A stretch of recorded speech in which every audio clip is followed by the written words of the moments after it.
สวัสดีครับผมเพชรพารวยสวัสดีที่สู่ผู้สุขคนครับผมกะขิโทรเอาแนวทางล่าพัฒนาพอเซียนพาสุขพอมันโทรมา2 เที่ยแล้วเนาะพี่น้องเนาะอันบ่ว่าง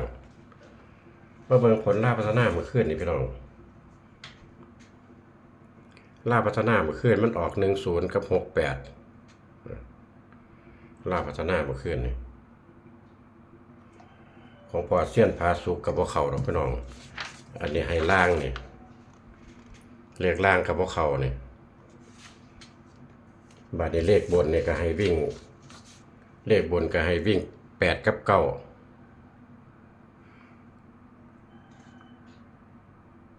เลขบนให้วิ่ง8กับ9เลขล่างบัด68บัดออก68เพิ่นว่าเลขวิ่งให้ร่วมกันทั้งบนทั้งล่างว่าซั่นก็สิเข้า8ตัวเนาะจะคิดว่าจังไดเอาตามนี่ล่ะตามที่พ่อเพิ่นบอกเพิ่นให้มานี่ล่ะไปฟังคลิปก็ได้บาดนี้จับคู่ให้เลขบนบัดให้698บัด68บัดอยู่พี่ให้บนพี่บ่เข้าหรอกพี่น้องหรือว่าบ่เข้าหรอกไปพอมันโทรมา2 เที่ยเดี๋ยวเพิ่นสิท่าโดน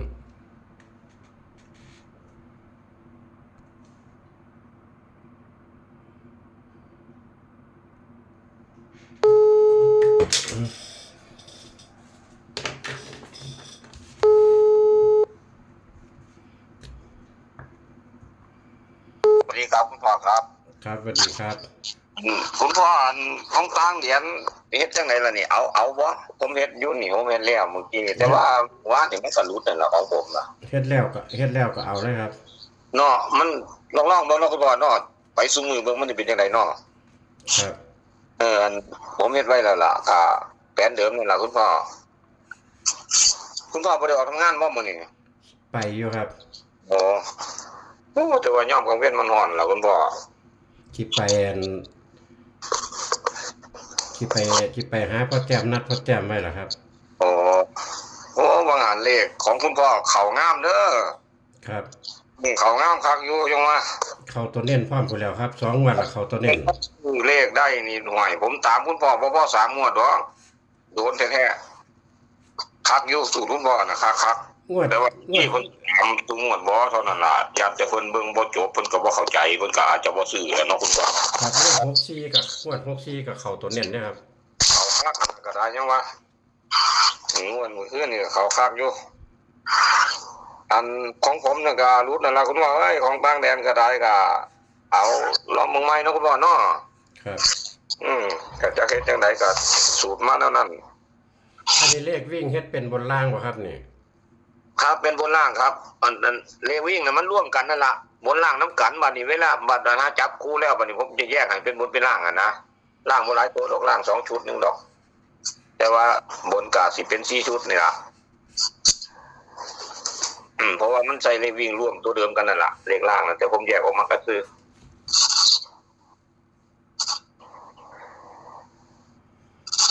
เมื่อกี้นี่ก็รุดเบิดแล้วเนาะเลขหุ่นคนไปวิ่งวนไป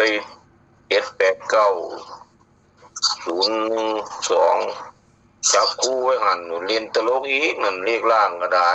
60ที่จริงนั่น6กับ1มันตัวเดียวกันก็คิดอยู่ก็ที่จับไปก็จะลายไปนั่นนะคุณพ่อเอ้ยเวลามันออกมาพี่ละมันจังสว่างตอนบ่ทันได้ออกก็มืดตึกคือว่านั่นล่ะเฮาก็ไล่ไปตามทำลายสูตรแล้ววัดออกมาแบบโอ้เพราะว่าก็รีบไปหันจับคู่ก็บ่เข้าเรียกว่าเป็น10จับประจับ90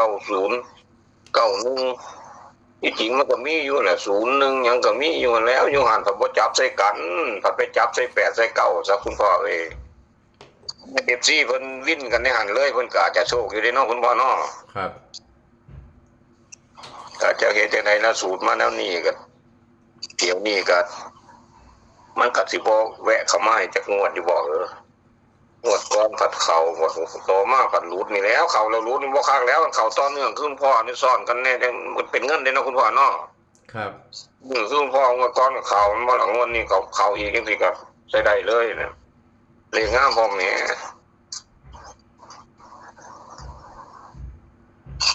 แต่ว่าไปเสียน้ำมันนั่นหลายอันใดล่ะคุณพ่อ ซื้อลอตเตอรี่37หลายโอ้โอ้หลังนั้นคนก็เล่นหลายเด้ซุ่มเลขหลังนั้นคนก็เล่นหลายอยู่มันก็หลีกไปหาหลีกไปหาผู้เพิ่นโชคดีแหล้วเนาะคุณพ่อเนาะครับลำดับผู้โชคดีเพิ่นมาก่อนมันก็หลีกไปหาผู้นั้นล่ะก่อน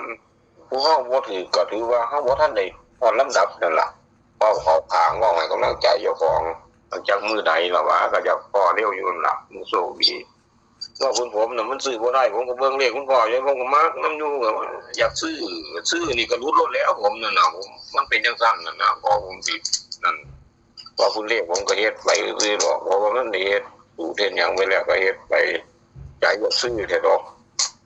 แต่ที่เงินได้ซ่านไม่ซื้อนี่ก็รุดเบิ่นล่ะคุณพ่อยังไม่จังไหนเงินผมอัพโชคอยู่โชคเท่านี้มีแต่ขวดเคลียร์ขวดเก่าน้ำหัวน้ำสู เลขวิ่งตัวใดครับ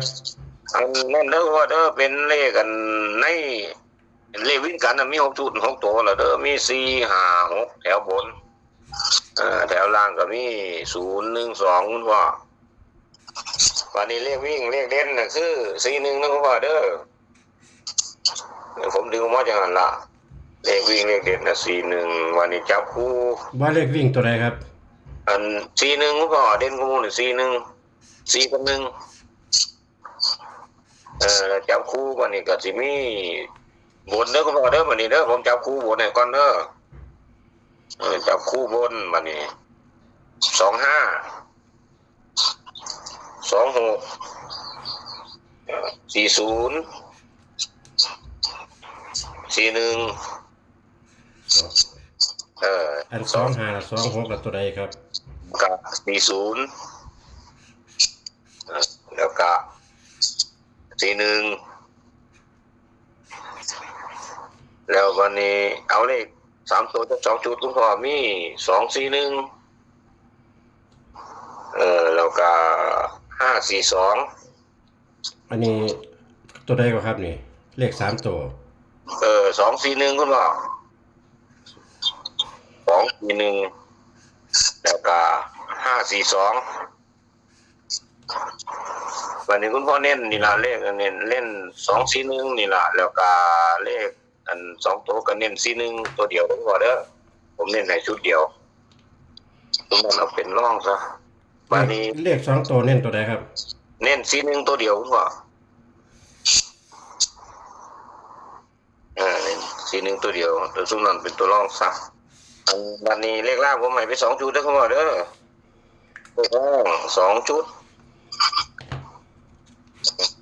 ก็เลขล่างนี่ผมวิ่งเลยเพราะว่าอยู่ในหันหลานในเลขกันวิ่งเลขนั่นกันนั่นแหละผมออกมาจากหันหลังเลขล่าง2 ชุดมี20คุณพ่อตัวที่2 24เลขล่างนี่ผมบ่เน้นดอกเด้อคุณพ่อเด้อมันเสมอกันเด้อ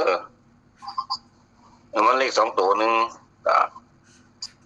ลองเบิ่งคือจังแยกบนแยกล่างมันเลขตัวเดียวกันเด้ครับครับเลขเดียวกันอยู่เลขเวียนกับตัวเดียวกันผมจะเอาอันแผนสูตรล่างมันใส่มันก็จะเทสให้มันหลายขึ้นไปนะคุณพ่อผมเลยบ่เอามันมีแผนของมันอยู่แผนสูตรล่างก็ได้แต่มันคัดออกมาแล้วมันได้เด่นจังซี่ที่จริงมันได้เลขอยู่4 ตัวแล้วแต่ผมดึงออกมาแค่2เพราะว่าเลข02เลข4224นี่มันก็อยู่ในชุดวินบนแม่มันตัวมันเลขตัวเดียวกันได้ครับนี่ออกมาจากหันล่ะแต่ว่ามันเป็นชุดล่างแต่ว่ามันอันแผนเลขล่างมันมีต่างหากอยู่แต่ว่าผมเอาแผนมาผมดึงออกมาแต่ตัวเด่นของมัน2 ตัวที่จริงมันมีเลขอยู่4 ตัวเลขล่างมันมี54นำตัวนึงตัวนึงก็มี21เลขล่าง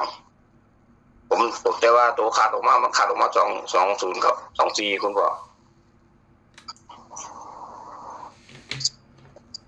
เพราะว่าคันเดียวมาบดจุดก็สิหลายขึ้นไปอีกนะผมอยากให้มันหน่อยลงล่ะคันมันบ่ถือก็คือบ่ถือไว้ซะเพราะว่า FT เพิ่นจะเบิ่งยากแต่ผมผู้เฮ็ดผมก็ว่ามันหลายอยู่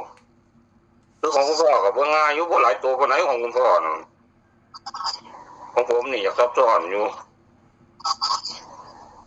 ก็ทั้งเบิดทั้งมวลเท่านี้เด้อคุณพ่อเด้อครับครับขอให้คุณพ่อคุณแม่ที่ทุกคนโชคดีสวัสดีครับโชคดีครับสวัสดีครับสวัสดีครับ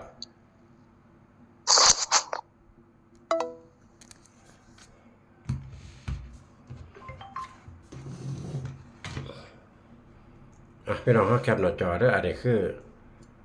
วันพฤหัสที่2 เมษายน 2569นี่ลาวพ่อเซียนพาสุขเลขวิ่งนี่ให้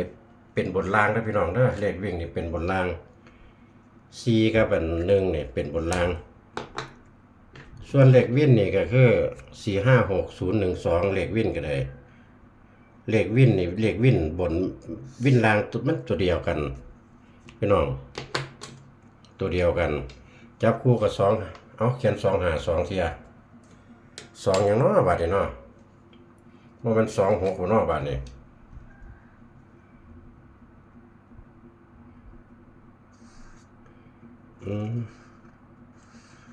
26พี่น้องเขียนปิด26เด้อพี่น้องเด้อ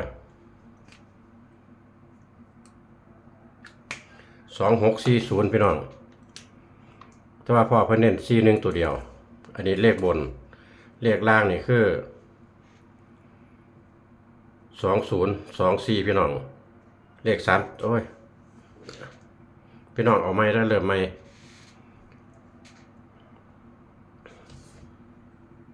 อันนี้3ตัวบนพี่น้อง241